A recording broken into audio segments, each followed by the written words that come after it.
Ladies and gentlemen, somewhere in the early 1900s, a group of razor executives sat around a table and asked the most dangerous question in capitalism.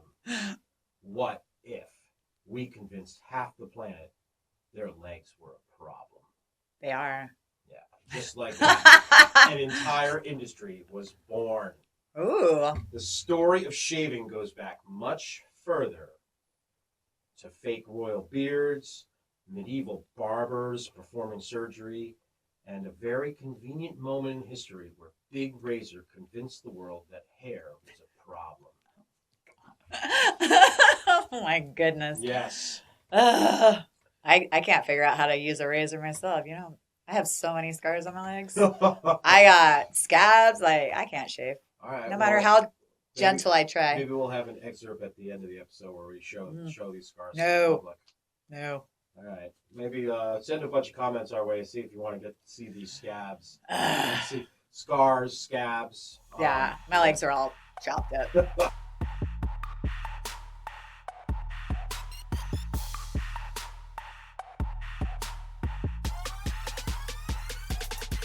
It's pretty bad.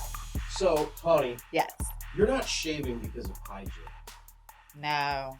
You're shaving because in 1915, a group of razor executives realized they were running out of people to sell razors to.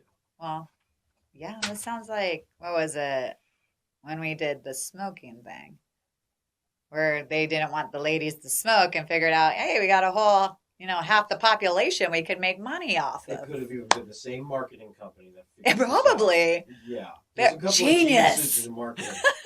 Hey, instead of just one sex, let's get all of them. Oh yeah, open up 50% of the market. Yeah, duh. So this group, this cabal, this conspiratory group, launched a marketing campaign that convinced millions of women that their bodies were suddenly a problem that needed fixing.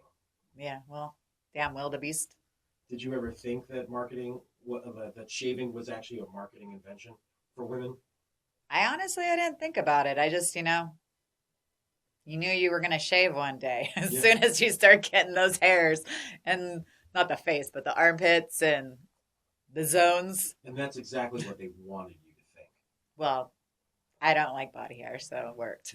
Yeah. Gross. They convinced you and your mother and your grandmother and her mother that hairy legs were gross. So our hairy armpits. Hairy armpits. Hairy coochies. Yeah. Gross. Well, back then, before Big Razor, it was just fashion trends that circulated from the Queen liked it this way. So that's what everyone liked. Then what happened was they realized that they could open up an entire market and convince you that growing hair was naughty, gross, and icky. Chia pets. Yeah. And I can't tell you how many times I've heard a woman kind of not brag or be braggadocious about not having shaved for a long time. Liberals. Yeah.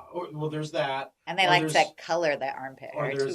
Oh yeah, I've seen that. Yeah. Or there's women that just kind of they haven't dated for a while and they're kind of not proud of how they haven't shaved their legs in so long, or they went on a date that was good enough that they were I actually shaved my legs. I shaved for you. I shaved my legs for you. Mm-mm. I've heard that a few times. No, I shave. I guess legs get itchy. Everything gets itchy. You have to shave. Well, unless if you don't shave for long enough, then it's just normal. Gross. With all the lice and It's shit. not gross. It's not normal. It's gross. But before we go into the modern history of shaving, with this cabal that likes to control us and tell us that we're dirty, Dun dun dun. you'll find a pattern.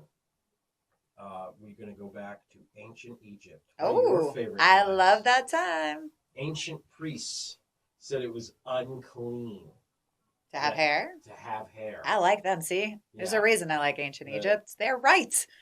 And yes, in modern times, the military said that shaving meant discipline. And razor companies eventually realized that they could profit off of all of it. They are smart. So a man spends about 3,000 hours of his life shaving. I probably spend more because I got more to shave. That's 125 days. Yeah, but do you do it every day? No, maybe every 3 days. So back in Egyptian times, the priests and the powers that be dictated that having body hair was gross. It is. Yes. And they were obsessed with shaving. Oh. Like, priests were required to have their entire bodies regularly shaved. Mm-hmm. Like, now, okay. And interesting. Here's where my mind wanders. Now, if you're like a top priest at one of these Egyptian places and you got slaves all over, you're not shaving yourself. Oh. You're like, which actually is kind of nice because like there's some parts I can't get.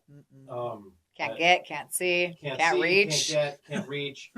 So you can have slaves like shaving your buttocks. Yeah. Spread your cheeks and get in there. Like, now, do you hold the cheeks yourself and spread them? No. The slaves are there for that. You know, slave on each cheek, and then another slave getting up in there.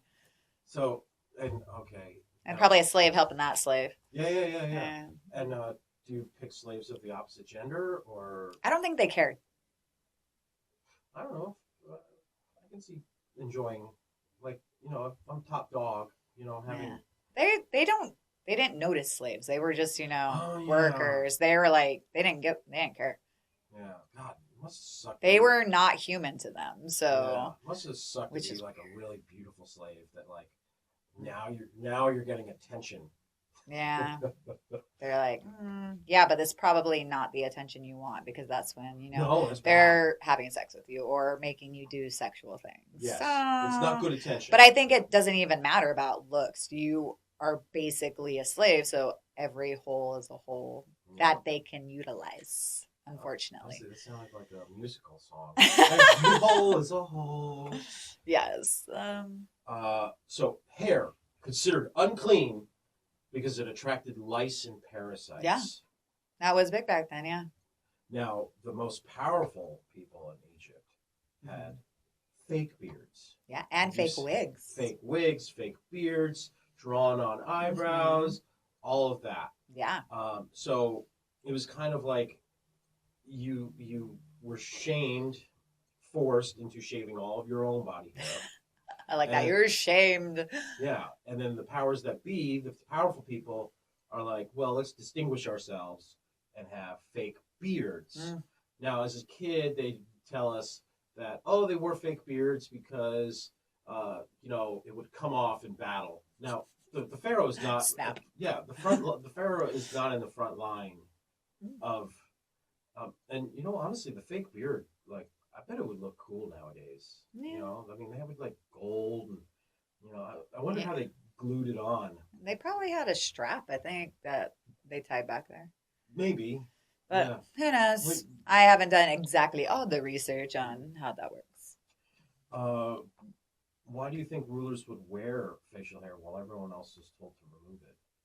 Because it probably shows nobility. Because nobody else can have it, but I can have it because I am the head honcho. And bedazzled and shit. Because I mean, we see the old stuff. It's like they blung out their fake beards. They blung out everything in ancient Egypt. So yeah, the fake beard was a sign of divine authority, and if you had any hair, or it made you unpure, basically, and you wanted to be closer to but the gods. You could have fake hair if you're the pharaoh. Yeah. What? Fake hair was divine. Real hair. Gross. Because it carried bugs and lice and, you know. Ugh. You know, actually thinking about it, with that stigma, you know, everyone, when you say, you know, mention sex in the Middle Ages, everyone's like, ugh. Smells. But Egypt, maybe not so bad. Yeah, you know, they're maintaining their body. Yeah. Very clean. They're clean. You know, they like perfumes and all that other nice shit. Yeah. I bet they look good. You know, skinny. I mean, when you build pyramids and, you know. Nice built bodies. Yeah. I mean, those stone cuttings. I mean, of course, they're not going to chisel and stone big, fat, morbid, you know. No, they made everyone look great. Yeah. Like, I mean, you know, I think that's the rule. I also don't think those people higher up are doing any type of labor. No. They're not even shaving themselves. No. They're not brushing their own wigs because they don't have hair. So they can't brush their hair. No. They're all bald back then. They're all bald. They're not dressing themselves. They should have zero muscle tone as nobility. And just imagine like a coup that was successful because all the barbers like decided, They're okay, going on strike. yeah, we're gonna go on. In fact, no, and tomorrow on the third Tuesday of next month, all of us are just gonna slice our necks open. You know, like They're like, not if we slice yours open yeah. first. Because if you kill us, I'm a god and I will kill you and your family. So ancient civilizations, they had the lice infestations that were just so bad. Gross. I mean, and this carried on. I mean, like for until like 100 years ago, people used to powdered wigs and all sorts of stuff. In fact, you covered a lot of that in one of your last episodes. Was how people would do everything they could to cover up the awful blemishes brought on by parasites. Oh yeah, so gross. People are gross. So, if modern hygiene didn't exist, do you think shaving your whole body would start to make more sense? So, if we didn't have the ability to like bathe, would you think that but everyone would? you'd still need some water because a dry shave, that's not great. Yeah, I've done a little But bit maybe not connecting the water to oil. hygiene. Well, it's also the skin creams and anti-lice shampoo. Oh yeah. And just the fact that we can clean our clothes instead of like just being able to have water to clean things has fixed a lot of problems. A lot of problems. A lot of diseases. Yeah. Now we're gonna jump to medieval Europe, which I just mentioned because sex was smelly. It's still smelly today for some people. And it gets unsettling, actually. Oh, good Lord. Yeah, not so Egyptians had it pretty good. Because they were clean and shaved. Yeah, as long as you weren't your barber wasn't just your barber. Uh-oh. Yeah. Also your dentist? He was also your surgeon. Ooh. And your dentist. Did it all. He did everything. He was the guy with the sharpest knives in town and the most secure hands.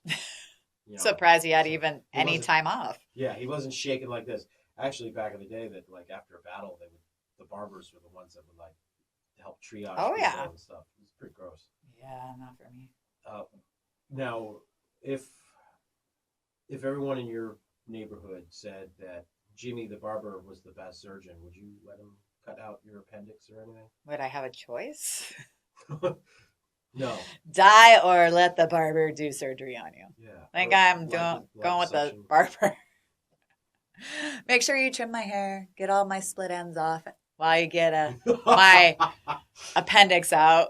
It's a one-stop shop. Yeah, do my hair, take my appendix, and then shave my legs. Thank you. Yeah. Leg shaving, haircut, remove the appendix, pull a tooth or two out. Oh, yeah, see? Get it all done. What else was there? Wound stitching. Especially if you got a busy schedule, it can do it all right there. Yeah. Oh, man. That's yeah. And they also had this thing called bloodletting back in the day. Oh, yeah. Where like which is so stupid. All of your problems are brought on by the fact that you have too much blood. Yes.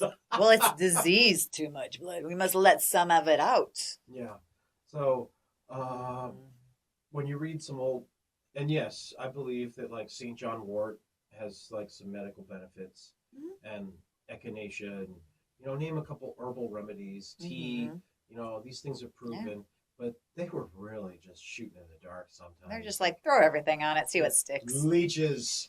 Literally, yeah. More leeches. Well, like maggots are actually really good. They eat all that bacteria away. Eat so the necrotic skin. Yeah, yes. so those are a good thing. Yes. Not that I want that, though. Not a fan. I need to be strapped down in bed so I don't run. I need to not see it. Yes. Like, it has to be where I can't look, or you need to... Yeah. Put those blinders on like they do for horses. Put a sheet up in front of my face if it's anywhere below my face, because I'm gonna want to look. So yeah, they did not have it good back in the day. There's a reason that trial and error, and an acceptable mortality rate of 33 years old. That's Jesus' age. Yeah. And and he didn't make it past 33. And if 7 of your 10 children died, that was successful because you had a 30% success chance. Yeah. Expect a couple to go. That's why you got to have like a lot. And that was like that until just like 120 years ago. My grandparents on my dad's side, they had 8 kids. Yeah. And then also German Catholic, but I don't think my grandma came from a big family. Maybe like three, but my grandpa I think came from a big one because they had a farm in Ohio. So Yeah. you have to have kids to do all the work. That and like Free labor. And orphanages were like a really common thing. Now it's like Oh, yeah. orphanages are something that like, yeah, they exist. We have them over in the corner. Yeah. Well, you could just drop your kid off at an orphanage for any freaking reason. Yeah. Like, hey, bye. Well, I'm tired.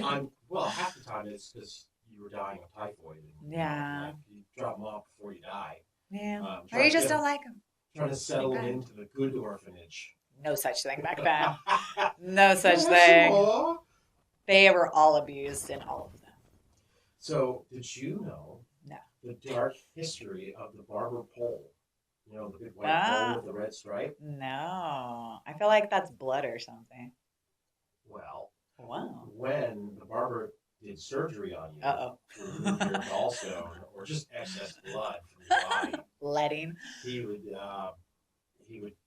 grab his towel and he would just kind of like throw it on the pole, and it would do that thing when, you know, like if you take a string and you throw it up against the tree or whatever and it wraps around. No, gross. Yeah, that's why it's the spinning thing. That used to be the symbol of the barber. So you walking through town and you see that bloody pole, that's the guy that will give you, remove blood from you, basically. Yes, he drained you. He drained you, removed your teeth, chopped your fingers off, whatever sick thing. And you know what? You could just go up to him and say, hey, I've got this extra liver, and he would just cut you open and throw it in there and see if it worked. No. You can't do that back then. You know what? You never know. I mean, there are people that would like chop dogs' heads off and like sew them on other things. Yeah, I remember that. Wasn't that like a Nazi thing? Yeah. But definitely someone. It worked for a second though. It worked for a few minutes. There was a chimera dog human hybrid that just fucked up things going on. Yeah, it was like I think it lasted like 5 or 10 minutes before it died or something. Yeah. Not the best life. What's the point? Besides just curious. So, yes, the barber pole was a symbol of medieval surgery. Now, back to a more in-depth of shaving. Ooh. We're going to go to World War I. Fun. It was a blast. Yeah. I'm sure. Really, a blast. A blast. So many people came back shell-shocked. We called it shell-shock before we called it battle fatigue. And then battle fatigue turned into PTSD through like a couple more name changes just to soften the language. But World War I, poison gas became extremely prevalent. Oh, yeah. It wasn't just shooting people. It wasn't just stabbing people.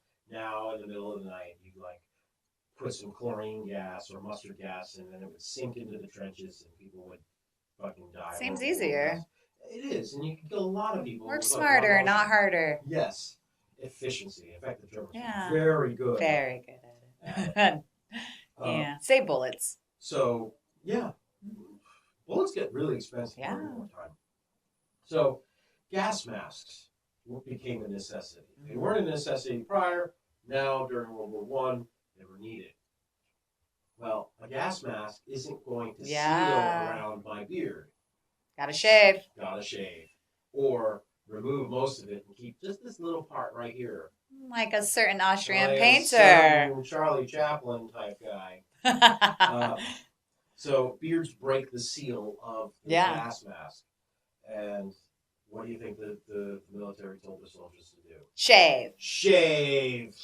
Oh, yeah. And the global conspiracy. So maybe the Gillette company was also a manufacturer of poison gas just to make that sweet shaving money. Yeah, you gotta have the problem and the solution. Oh yeah, you gotta be part of the whole package. Oh, if you collect money on being the problem and the money on being part of the solution, tell me of any other places that you've seen someone be part of the problem. I can't think of any. I can't think of a single thing that someone is acting. Not in 2026. No, people aren't that evil.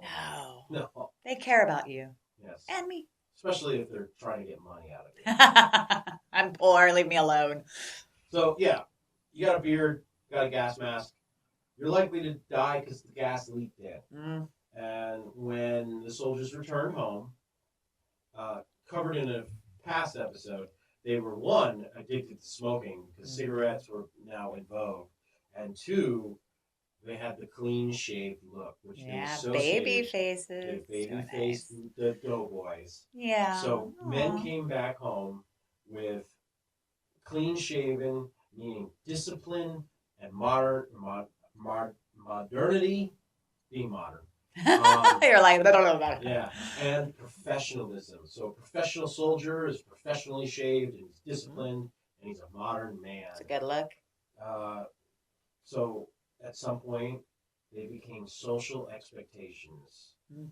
And, you know, this is where it really got interesting. Uh-oh. That cabal, that cartel of shaving. This is when the shaving mafia comes together. This is when the shaving mafia starts thinking, hey, almost all these razors are being sold to men. How dare they? What about me? What about women? Women are being underserved in this and community. Ignored. How dare everybody? So basically, every man's shaving. Maybe not every man, but enough. It's maxed out. Yeah. That market's maxed out. Profits are here. Can't do nothing. How do we make them more? How do we get to that new audience? Mm-hmm. It's women. A whole No. 50% of the population that wasn't utilizing their service at all. Yeah. How do we get them involved? Your hairy legs are gross. That's it. That was the message. So, do you think before 1900s, women shaved their legs? No idea. I would hope so. No, because it got cold out. You know, weren't they wearing stockings and whatnot? Yeah. Gross. But they weren't shaving their legs. This feels like that would be itchy. Well, in 1915, Harper's Bazaar ran one of the first ads targeting underarm hair. Ooh, thank you. Yeah. So, and this wasn't geared towards men. This was identifying something, and this is just a beautiful marketing tactic of identifying something that everybody has and go, wait, how do we can make it so that underarm hair is gross? And but it's only gross for women. Well, it's also gross for women, but it's also objectionable. Yeah. So it didn't even say that it was unhealthy. See, back in the Egyptian times, it was unhealthy. Yeah. And in World War I, it basically saved your life to remove hair. Yeah. But it was unladylike. It was objectionable. I agree.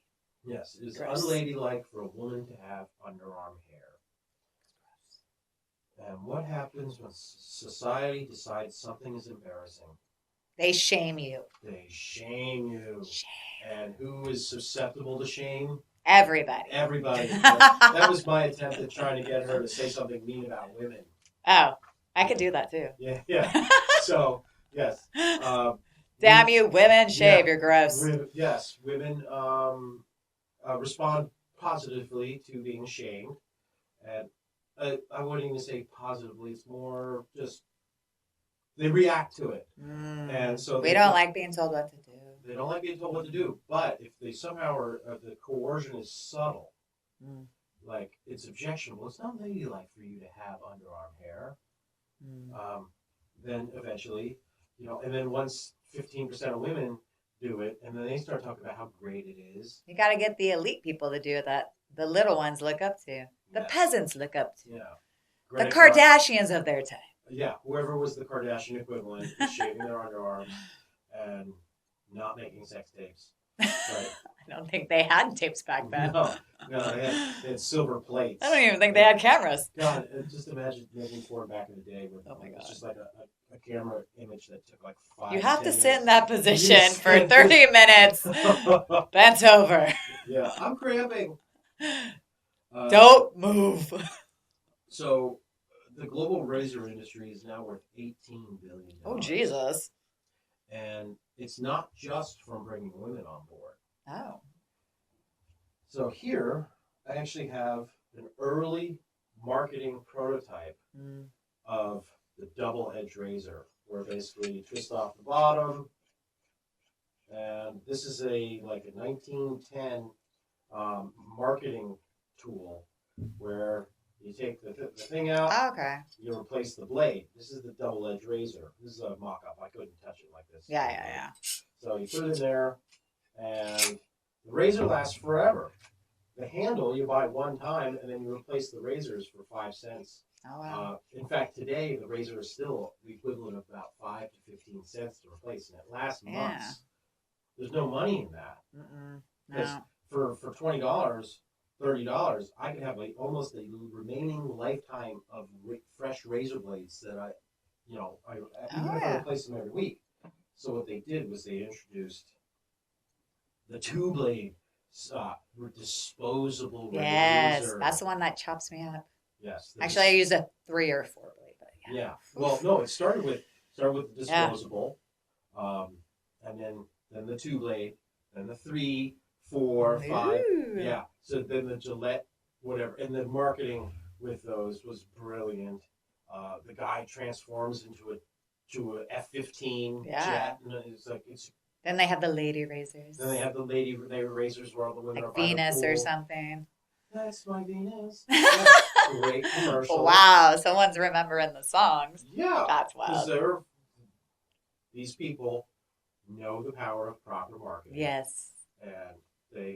And for women, they sell the handle and there's flowers on it. The aloe strip and the fact that it's pink. And then there's women that I know, if they're listening to this, the pink tax. Yes, I was going to say the pink tax. The pink tax. Okay. That's why I buy male razors. That, and there's somewhat of a fallacy to that argument. Yeah. There is some, but it's supply demand. There's a couple of rules to the pink tax. That some of it applies, a lot of it doesn't. So. Yeah, and if they have a problem with it, just buy the guy razors. Yeah. It doesn't need to be pink. It just needs to be a freaking razor. Yeah. Which is also a ripoff on its own. Yeah. Because they literally changed it. Because the back in the day, the double-edged razor, when you replaced it, you just should be able to just put it into the drywall. There was a little slot. Yeah. In the bathroom. So I was gonna say, I saw that on a house show or something like that. So if people that renovate houses, if they go into the bathrooms of an old enough house, they got to be extra careful because those things, yes, they might be 60-year-old razors, but they're still sharp as shit. Yeah, like what was the purpose of having that? Like, did they not think you would need to take them out ever? Yeah. It's like, eventually it's going to get full. What do you know? Eventually it's going to get full. You're supposed to rip your wall apart to get them out? That's ridiculous. Just cut another slot into another panel on the wall. Why didn't they do that before, though? Okay, you're talking about the same people who put gas in their fuel, who voted against us having affordable housing because they already got theirs. This is the boomer generation that already got theirs, so screw everybody else. I still blame mine for everything. Yeah.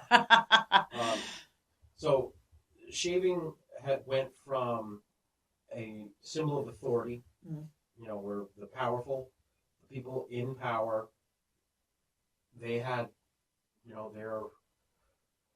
they told everyone, hey, having hair is shameful and awful and it's gross, but I can have a fake beard because I'm touched by God. Then it went to, your authority figures told you needed to shave to, not die. Yeah. Mustard gas. Yeah, don't want to do that, that's for sure. And then eventually, and these things kind of were somewhat natural, but then the marketing. What helps. In the last 120 years, marketing has gone from like a snake oil salesman going into town to town to town saying, hey, I've got this wonderful potion, to just a couple of people deciding, okay, how do we get women to do this? It's usually aimed at women. It's like an art form to be able to market. And I had a girlfriend who went into marketing. It's just, they got teams of people, just all these creative brains. Yeah. And it's all about manipulating. Yes. So it's not the good kids. It's not the good kids that never lied to their parents and always just did everything right. People who know how to use their powers for evil. It's people that knew how to get, like, you could cut holes in Dad's shirt, but if you could blame it on one of your other siblings and be convincing, you're a great marketer. Yes. So they don't use their powers for good. They use their powers for money. Yes. And they eventually convinced everybody that they needed to shave. Women needed to shave their legs and shave their underarms. And it got to the point where now y'all are like, I mean, Shaving off your eyebrows. One of the rarest things, especially in Southern California and probably all of California, is the completely organic, natural eyebrow. No, thank you. It doesn't exist. No. No. And yes, when I get my haircut every other time, the nice little old Asian lady goes, "Do you want me to cut your eyebrow, trim your eyebrows?" Yes. And I'm like, "Yes." And one of them is I have an absolutely insane uncle who just has these wild, crazy eyebrows, and I don't want to see him in the mirror. No, I see so many people like that, and I just want to go and just start plucking, or no, yeah, just a little trim, like yeah, come on, just a little trim. It doesn't need to be like they're wild, yeah, wild and bushy. Yeah, some people it looks good. Like it makes it okay. You're an old man from Bosnia. I know it still doesn't look good. No. So it's one of the most successful conspiracies in all of history. No, it's pretty that's successful. Yeah, and thank God. It's not in your basement. It's not putting chemicals in the atmosphere to make it so that we're all neutered. It's in your bathroom cabinet. Yeah. Well. No, it's in my shower, but yes. Okay. Yeah, I keep mine. I don't keep mine in my cabinet. Why am I going to take it in and out of my cabinet? No, it's in my shower. Yeah, I keep mine in my shower too. Yeah. So yes, we have been controlled to shave, and to be honest, I prefer it. Yes, I prefer it too. Thank you very much. Yeah, thank you, Gillette and Co. for making it so that women shave their legs, and yeah. So with that is some of the history of shaving, but more or less how the companies that be have controlled you to shave themselves. I'm here for it. Oh, yeah. Thank you. Thank you, everybody, for watching. Y'all have a lovely day. Bye. Comment, like, subscribe, share. Yes. Eat healthy, shave. Do all of it. Do all of it.